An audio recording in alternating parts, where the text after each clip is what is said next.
Welcome to life మంత్ర. మనం తిన్న ఆహారం జీర్ణం అయ్యేందుకు కొన్ని యాసిడ్స్ తోడ్పడతాయి, కానీ కొన్నిసార్లు గ్యాస్ట్రిక్ గ్రంథులు ఎక్కువగా యాసిడ్స్ని విడుదల చేస్తాయి. దీన్నే యాసిడ్ రిఫ్లక్స్ అంటారు.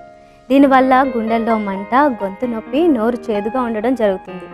దీనికి గల కారణాలు ఎక్కువగా పొగ తాగడం, మద్యం సేవించడం, వేపుడు కూరలు ఎక్కువగా తినడం, కారంగా ఉన్న పదార్థాలను తినడం, సరైన సమయానికి భోజనం చేయకపోవడం వల్ల వస్తుంది. అయితే ఈ యాసిడ్ రిఫ్లక్స్ తగ్గడానికి ఆయుర్వేదంలో మంచి చిట్కాలు ఉన్నాయి, ఇప్పుడు చూద్దాం.